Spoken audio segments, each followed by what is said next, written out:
Hello everyone, આજ આપણે શીખવા જઈ રહ્યા છીએ. ટોપિક છે આપણો સમાસ, જે સ્ટાન્ડર્ડ 10th GACB ઇંગ્લિશ મીડિયમના છાત્રો માટે, સ્ટુડન્ટ્સ માટે, જેની સેકન્ડ લેંગ્વેજ છે આમાં ગુજરાતી, એ આપણે શીખવા જઈ રહ્યા છીએ. આજનો ટોપિક આપણો સમાસ છે, સમાસ પરિચય.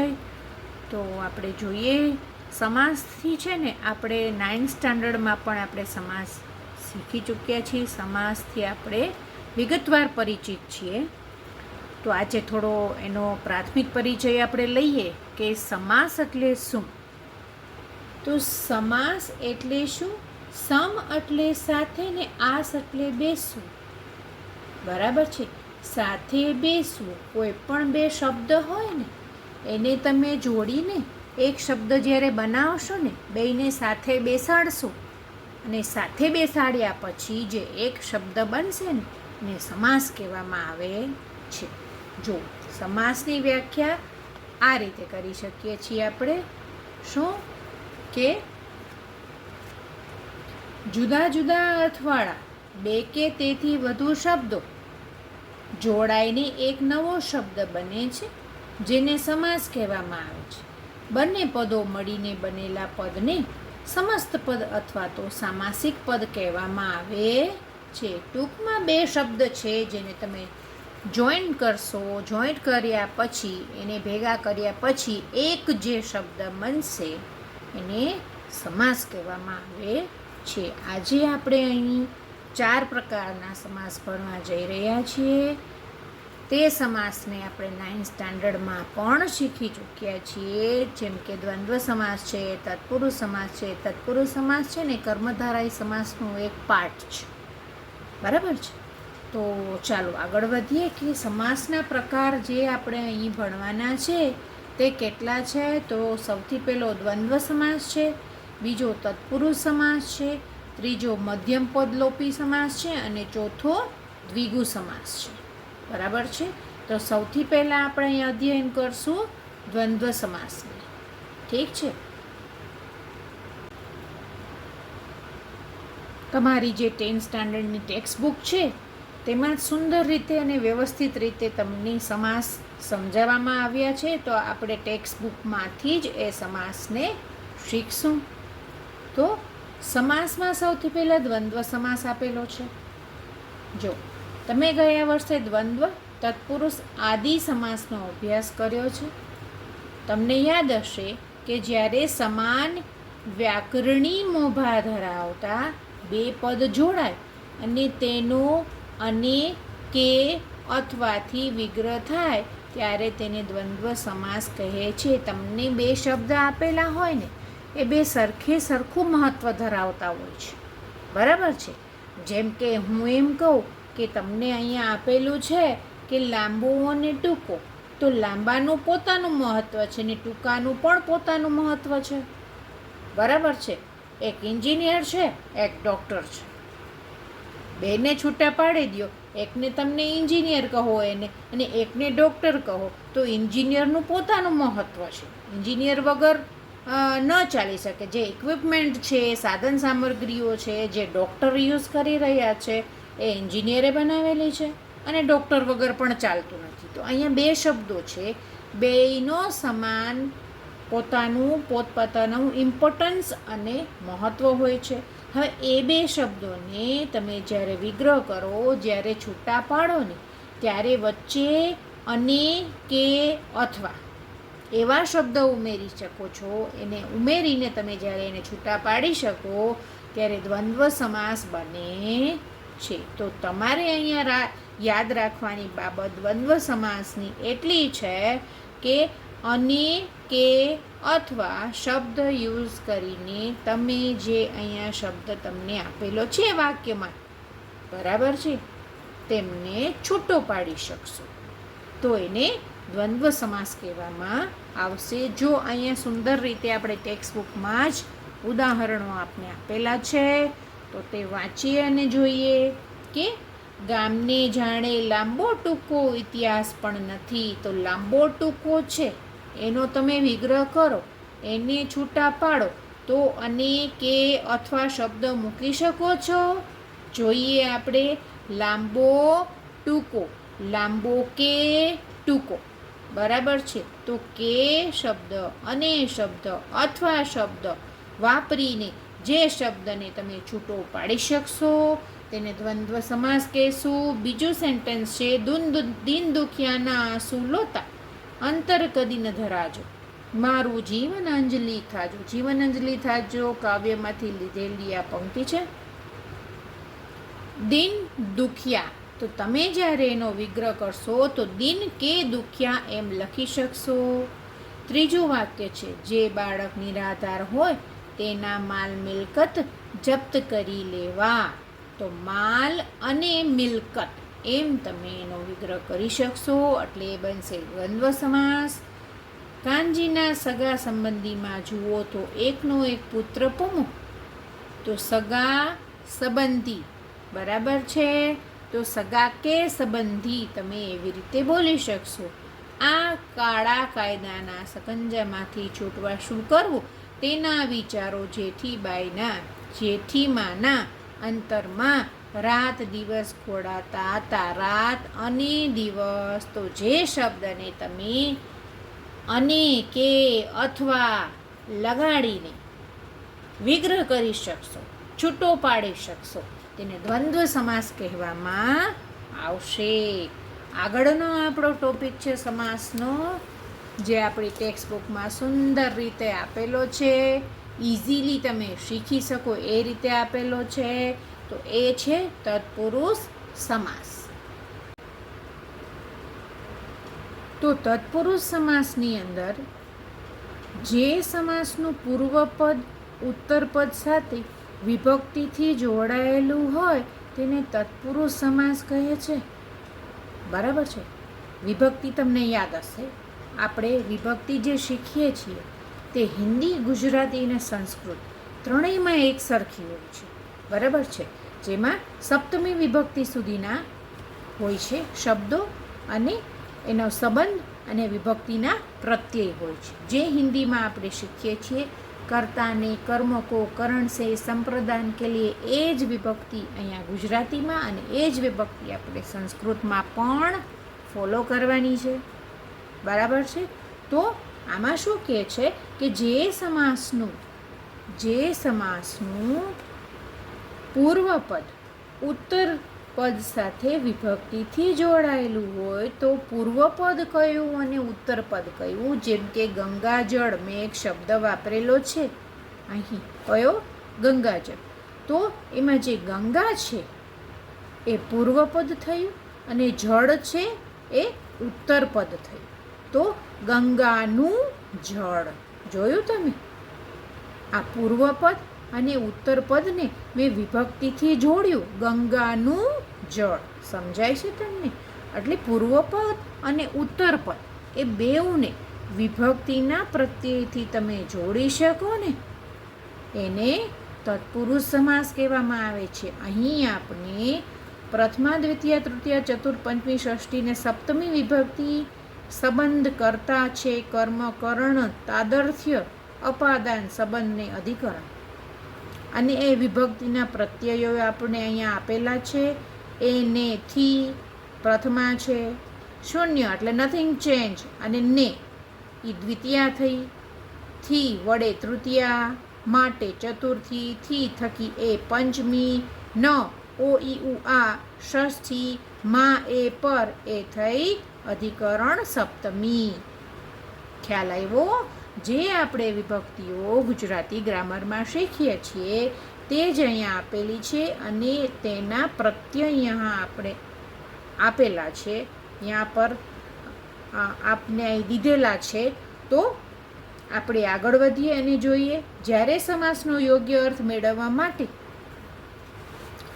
વિગ્રહ કરતી વખતે ઉપર કોઠામાં સૂચવેલા વિભક્તિ પ્રત્યય પ્રયોજવામાં આવે ત્યારે તેને તત્પુરુષ સમાસ કહેવામાં આવે છે. આ જે વિભક્તિ પ્રત્યયો તમને આપેલા છે એને જરા તમે લર્ન કરો, યાદ રાખો અને જોવો કે આ પ્રત્યયોથી તમે જ્યારે કોઈ શબ્દને જોડી શકશો. જ્યારે તમને શબ્દ આપવામાં આવશે ને અને તમે એને બોલશો ને, એનું ઉચ્ચારણ કરશો ને, એનું પ્રોનાઉન્સિએશન કરશો ને, એટલે તમને આપોઆપ ખ્યાલ આવી જશે કે આ જે શબ્દ છે ને એ વિભક્તિ પ્રત્યયથી જોડાય છે, તો આ બનશે તત્પુરુષ સમાસ. નીચે આપણે થોડા ઉદાહરણો આપેલા છે, જોઈએ જરા આપણે કે અહીં આપણે આપેલું છે કુટુંબ માયા કેમ છોડાય. કુટુંબનું કેમ થશે?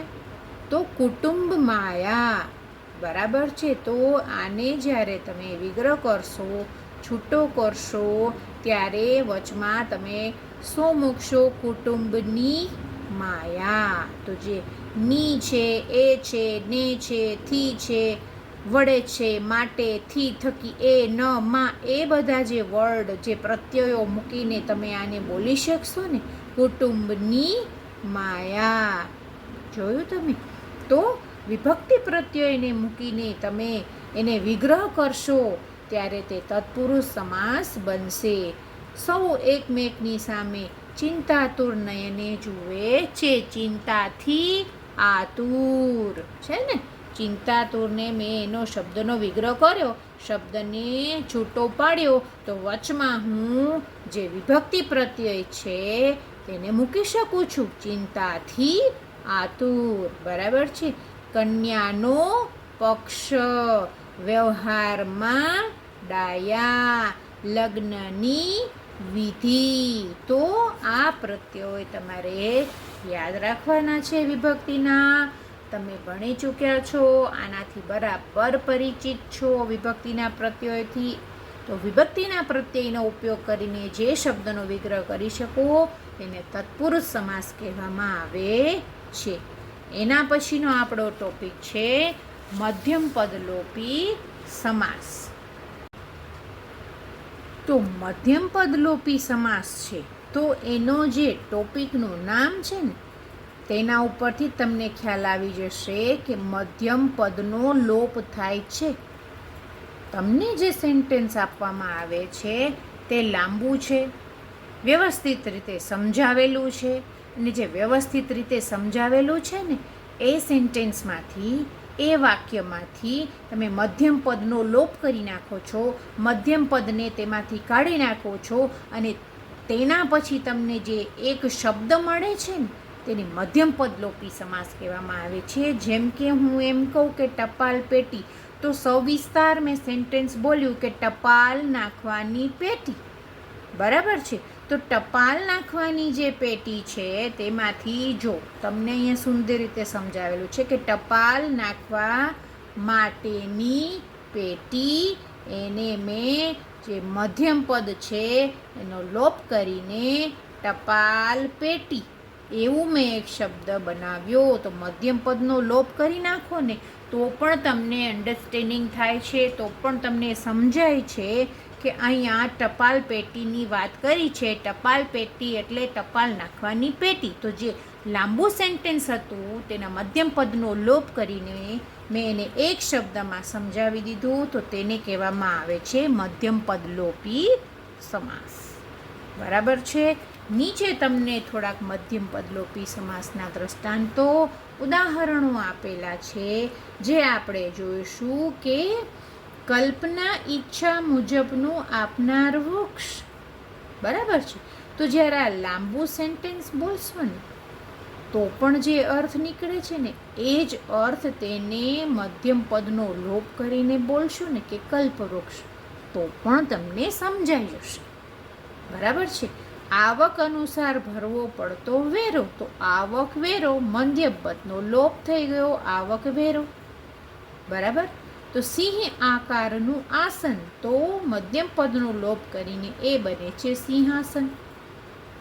હાથમાં રાખવાનો રૂમાલ, તો હાથ રૂમાલ બને છે. તો હાથમાં રાખવાનો રૂમાલ છે, લાંબુ સેન્ટેન્સ છે, એમાં મધ્યમ પદનો હું લોપ કરી નાખું છું, એને કાઢી નાખું છું, તો એ અર્થ તો મને સરખો જ મળવાનો છે કે અહીંયા હાથ રૂમાલની વાત કરવામાં આવી છે.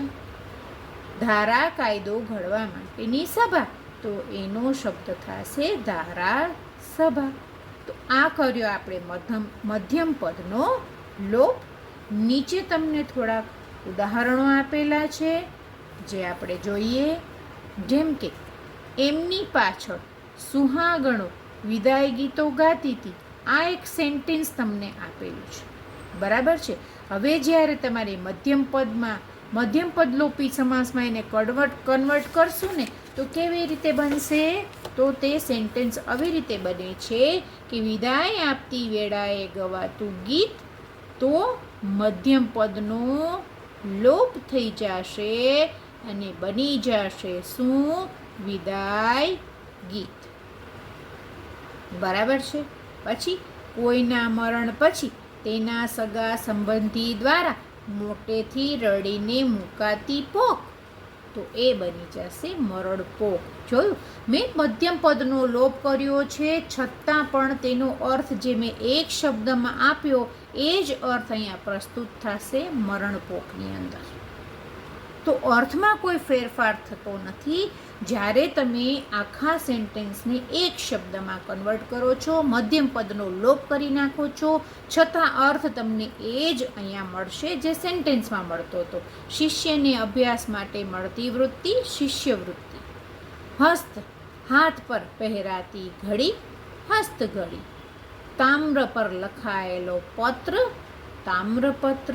જોવો બાળકો, તમને જે ટેક્સ્ટ બુકમાં અહીંયા ઉદાહરણો અને જે સમજાવટ આપવામાં આવી છે તેને વ્યવસ્થિત તમે વાંચી લેજો. તમારી બોર્ડની એક્ઝામની અંદર તમને માત્ર ને માત્ર ટેક્સ્ચ્યુઅલ પાર્ટમાંથી પૂછવામાં આવે છે. બહુ જ સુંદર રીતે તમને અહીંયા સમાસ આપવામાં આવ્યા છે, તો એને ધ્યાનથી જરૂરથી રીડ કરજો, લર્ન કરજો. એના પછીનો સમાસ છે દ્વિગુ સમાસ. જો બાળકોને સૌથી વધારે ઇઝી લાગતો હોય ને તો એ સમાસ છે દ્વિગુ સમાસ. કેમ કે એ લોકોને ખ્યાલ આવી ગયો છે કે દ્વિગુ સમાસની અંદર નંબર્સ આપેલા હોય છે, આંકડા આપેલા હોય છે. બરાબર છે? 1 2 3 4 5 6 ગમે એ નંબર આપેલા હોય. તો એ જે નંબર આપેલા હોય ને તો તમારે સમજી જવાનું છે કે આ દ્વિગુ સમાસ છે. બરાબર છે? જો જેમ કે અહીં આપને ઉદાહરણો આપેલા છે.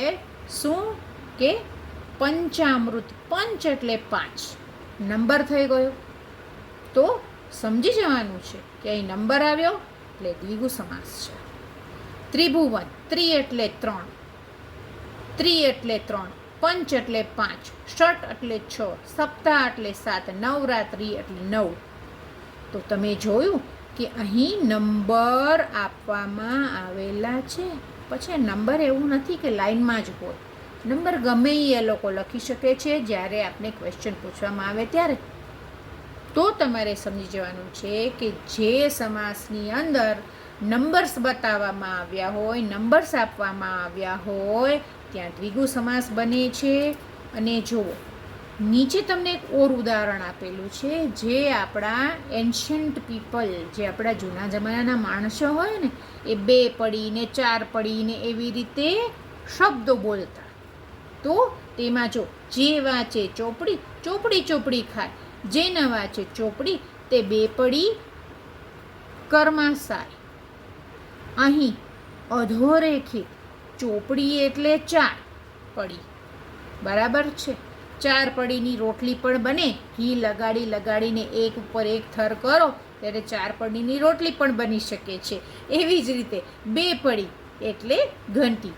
આ ચોપડી અને 2 પડી દ્વિગુ સમાસ છે કેમ કે એમાં પણ નંબર આવ્યા. સમજાય છે તમને?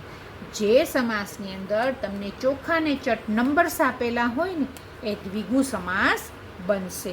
નીચે તમને અહીં પર થોડાક મધ્યમ પદલોપી અને દ્વિગુ સમાસ આપ્યા છે ને એનો વિગ્રહ કરવાનો છે અને એના આધારે તમારે એના પ્રકાર ઓળખાવાના છે. તો સપ્તર્ષિ જોઈ શકીએ છીએ કે સપ્તર્ષિ 7, સપ્ત એટલે 7, તો એ થયો દ્વિગુ સમાસ. ઘર જમાય, ઘરનો જમાય એ થશે તત્પુરુષ સમાસ. બરાબર છે? હવે અહીં આપણે આપ્યું છે કે મધ્યમ પદલોપી અને દ્વિગુ સમાસ આપ્યા છે. બરાબર છે? તેનો વિગ્રહ કરવાનો છે. તો અહીં આપણે મધ્યમ પદલોપી સમાસ તરીકે ઘર જમાય લઈ લેવાનો છે. ઘરમાં રહેતો જમાય તો ઘર જમાય. મધ્યમ પદનો લોપ કરવાનો છે. અહીં છે ટિકિટ બારી.